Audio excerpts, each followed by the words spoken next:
Hey everyone, welcome back to Corporate Decoder, the place where we decipher the often confusing language of corporate filings, and today we're diving into Iovance Biotherapeutics. Let's hope their financials are easier to understand than their name is to pronounce. Iovance, a company at the forefront of personalized cancer treatment, just released its annual report, and there are some pretty interesting developments. The big news, they finally have a commercially approved product. First off, Iovance is all about using the body's own immune system to fight cancer. They focus on a type of therapy called tumor-infiltrating lymphocytes, or TIL, cell therapy, basically taking immune cells from a patient's tumor, boosting them, and then injecting them back in to attack the cancer, and their lead product just got approved. That star product is Amtagvi, and it's now FDA approved for advanced melanoma after other treatments have failed. It is also worth noting that Amtagvi is part of a treatment regimen that includes Proleukin, which Iovance also now markets. This is huge because now they actually get to start selling something.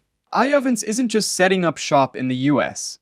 They're planning to launch Amtagvi in Europe, the UK, Canada, and Australia as well. They're aiming to tap into a large pool of advanced melanoma patients across these regions. Their aim is to become the world leader in TIL therapies, and they are pioneering individualized T-cell therapies that target a variety of neoantigens. It will be interesting to see if that strategy pays off.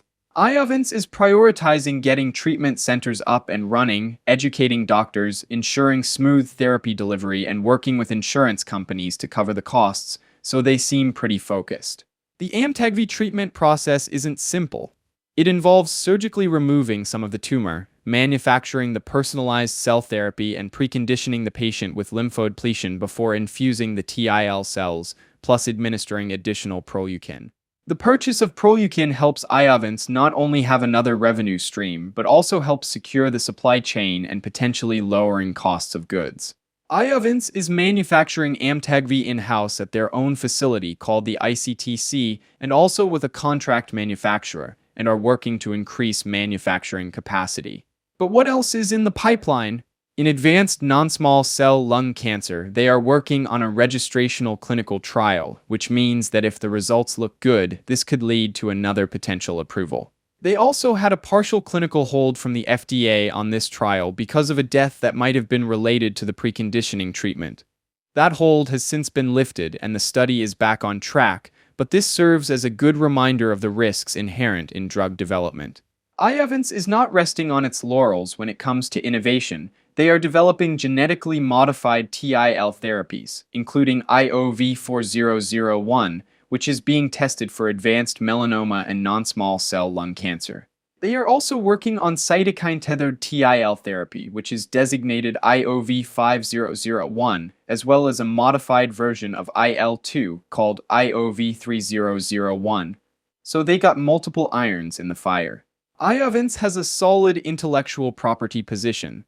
They own a bunch of US patents related to TIL cell therapy, with some key patents extending into the late 2030s. Now let's talk about some of the key risks facing Iovance because every company has them. The biopharmaceutical world is heavily regulated by the FDA and other authorities.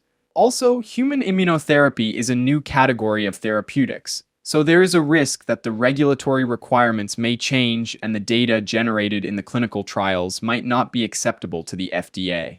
In addition, as a condition of approval, the FDA and foreign regulatory authorities may require that we implement various post-marketing requirements and conduct post-marketing studies, any of which would require a substantial investment of time, effort, and money, and which may limit our commercial prospects.